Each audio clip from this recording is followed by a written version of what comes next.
Salut les gars, j'espère que vous allez bien. Alors aujourd'hui, nouvelle vidéo. Désolée pour l'absence, mais en fait, le bac. Je révise en fait aussi. Mais le truc c'est que j'ai révisé comme ça. Je vous rappelle vite fait, mais j'ai des spé genre hyper simples. Du point de vue des fouteux de maths, qui font maths là, qui font SVT là, qui font physique. En vrai, je leur tire mon chapeau parce que c'est archi dur mec, genre. Et ils sortent des chiffres, tu comprends rien. Mais c'est normal. Je fais SES et AMC du coup. AMC, c'est anglais monde contemporain. On étudie en fait les sujets actuels, politiques, sociaux, dans le monde entier, dans les pays anglophones. Et SES, on étudie l'économie et les sciences sociales en fait. SES c'est plus intéressant.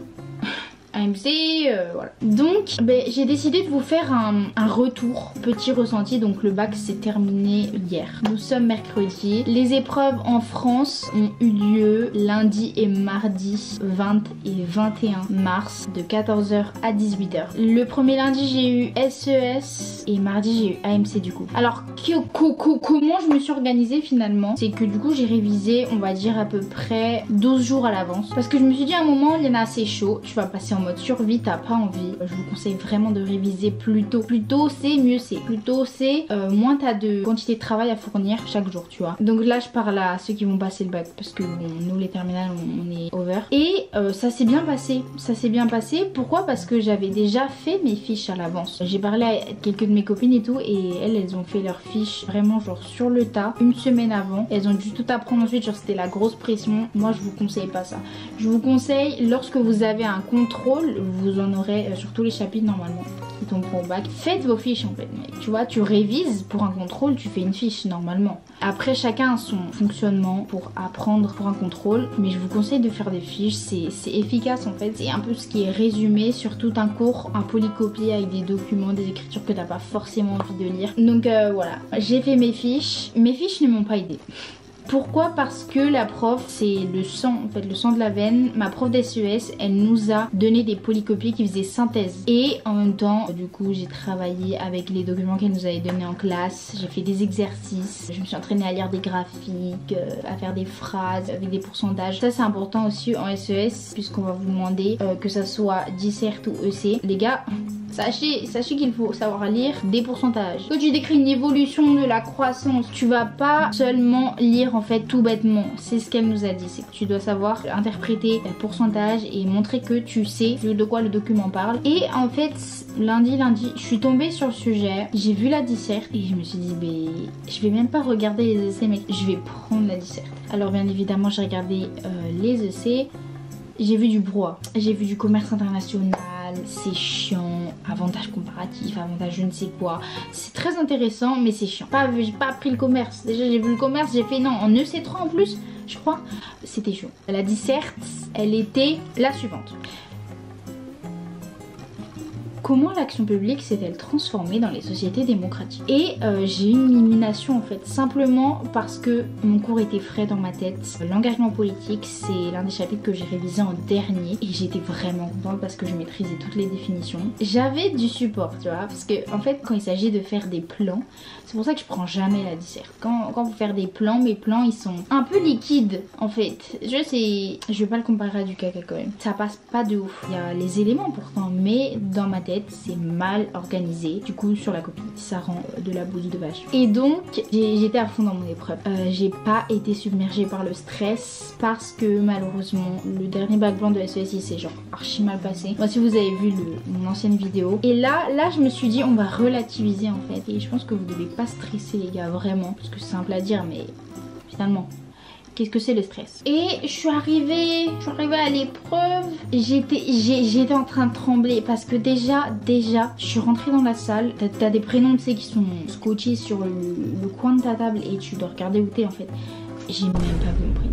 C'est bon pour vous? Je l'ai pas vu. J'ai commencé un peu à accélérer le pas parce que je me suis dit attends, imagine je suis pas dans la bonne salle, je vais commencer mon épreuve dans de mauvaises conditions. Mais c'est pas ce qui s'est passé parce qu'en fait j'ai refait un tour de table et j'étais devant. J'étais très contente de ma place d'ailleurs. La place c'est un enjeu important pour moi, vous voyez, pour mon bien-être. J'ai peut-être un problème sûrement, mais j'étais devant, c'est à dire que la vue était dégagée en fait, qu'il n'y avait pas des grosses daubes là devant moi en train de faire leur bac, ça me stressait pas, du coup j'étais devant en mode à la tête de course finalement. Mais bon, ce sujet m'a fortement inspirée. Alors il y avait une partie en fait où je m'étais dit mais qu'est-ce que tu fais? Parce que j'ai parlé d'une partie du cours qui n'était pas dans la partie qu'il fallait aborder en fait en dissert. Mais j'ai pris un risque et j'ai essayé de moduler un peu les choses pour faire en sorte que ça soit logique en fait dans mon raisonnement. Voilà, ça c'était la SES. J'ai vu les corriger en fait. J'ai eu un élan de je ne sais pas. Parce que frère, tu regardes jamais les corrigés, tu vois, c'est... Je sais pas ce qui m'a pris, franchement, ça c'est la chose à ne pas faire parce que du coup, on te met une proposition corrigée, tu penses que c'est la seule valable, mais sachez que les correcteurs, voilà, quand ils vont noter, ils vont être comme ça sur ta copie. C'est pas de ouf, mais je te mets un 20 sur 20 parce que tu mérites. Et aussi, faut que les élèves aient leur bac, mec. Faut pas afficher la France. Mais bon, je dis n'importe quoi. Je pense que ça s'est bien passé globalement. En fait, pour moi, une épreuve qui se passe bien, c'est une épreuve où je ne stresse pas, où j'ai pu au moins recracher mon cours en fait. Mais pas de façon bête. J'ai essayé une tentative de plan. C'était pas le même plan que le corrigé.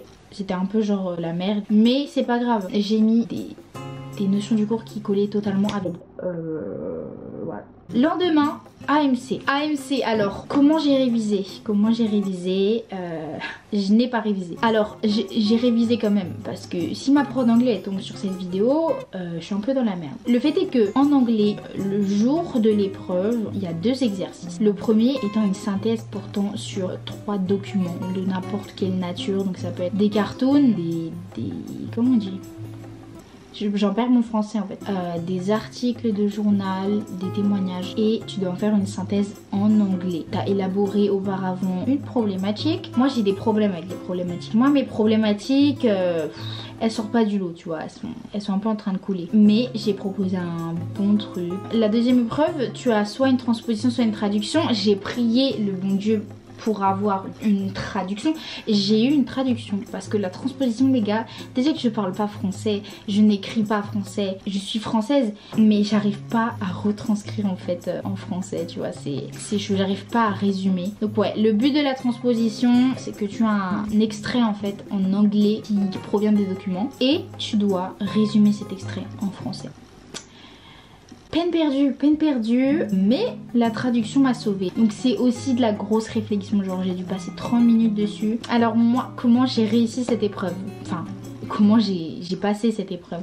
Donc on avait 3h30, soit 30 minutes de moins que en SES, parce que franchement on est sur du soft. Hein. En anglais, on est parfois, tu sais, tu peux sortir vraiment en avance parce que c'est simple de finir en avance. Il n'y a pas beaucoup de choses à faire en fait. J'ai vu la synthèse. Déjà, je suis arrivée dans la salle et tout. J'étais au fond. Donc changement de position. J'étais contente en vrai parce que derrière moi il y avait personne. Et sur les côtés là derrière il y avait personne. Du coup j'étais un peu reculée en fait des autres. Ouais, j'aime bien l'isolement. Je m'en rends compte. J'aime bien aussi être près de la fenêtre. Et je te jure que si la porte elle est fermée, la porte elle se ferme dans la salle, je meurs. Je suis claustrophobe ou je sais pas quoi, mais j'ai besoin que la porte elle soit ouverte. Et en fait, j'étais au fond, on nous a distribué les sujets et j'ai ouvert la page. J'ai fait des sujets qui étaient sous mes yeux en fait, tu vois, parce qu'au bac blanc en fait on a eu 15 sujets. Donc je me suis dit, bah il n'y a pas de sujet. J'ai commencé à lire tous les documents, à les examiner. J'ai commencé à faire un petit plan dans ma tête. Et j'ai tourné la page et en fait, il y avait l'autre sujet. Mais j'ai pas le temps de faire l'autre sujet parce qu'il y a déjà 45 minutes qui se sont écoulées. Donc voilà, j'étais un peu bête, je me sentais un peu bête. Encore une fois, la grâce m'a sauvée en fait. Parce que le second sujet c'était sur l'héritage. Et franchement, l'héritage ça me parle pas.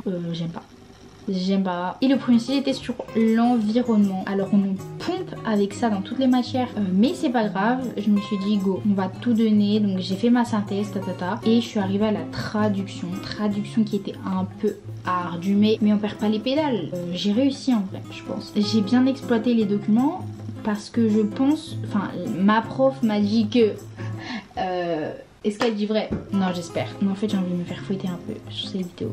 Mais madame, vous dites vrai hein.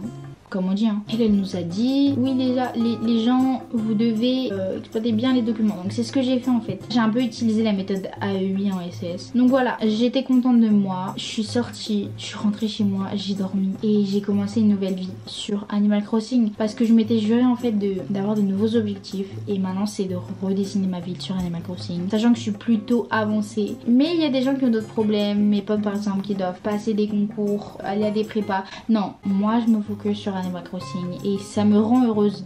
Faut peut-être que je fasse un projet motivé sur Parcoursup aussi, mais il faut vraiment que je le fasse. Ah mais non, j'ai déjà mon école, merde. Comment on fait? Globalement ça s'est bien passé. J'espère que les prochains terminales ils vont bien passer leur bac, que vous allez bien réviser. C'est vraiment une étape chiante et tout. Mais n'oubliez pas que ce n'est pas fini puisque vous avez le grand oral, le bac de philo, les SCE pour ceux qui font sciences et l'oral d'anglais comme moi qui arrive dans 2 semaines. Et j'ai aussi un oral en DNL mec. Donc déjà nous on s'appelle pas classe euro, on s'appelle diplôme non linguistique. Quel est le rapport quand tu fais une langue en fait? Et en fait on a un oral, on doit parler 5 minutes, une caricature, enfin des trucs bien scolaires quoi, vous-même vous savez. En tout cas j'ai hâte d'entrer dans les études sup, mais j'espère que je vous ai pas trop fait peur par rapport à comment je l'ai ressenti, comment je l'ai vécu. Mais je vous conseille de travailler quand même, j'ai quand même travaillé moi, parce que le bac c'est pas prendre à la légère, hein. Tu viens, tu te présentes pas au bac le jour du bac, t'as pas ton bac mec, tu fais quoi?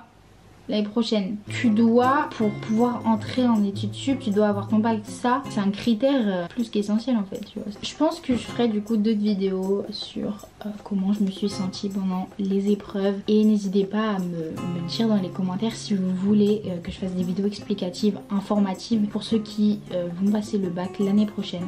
Mais après, forcez pas parce que moi j'aime pas trop parler de ça. En tout cas, je vous dis à une autre vidéo. J'ai des projets qui arrivent, en fait, des projets qui datent d'il y a un peu 2 mois, mais j'ai pas pu du coup à cause du bac, mais je vous montre ça très vite. J'ai très hâte aussi également. Voilà, bisous.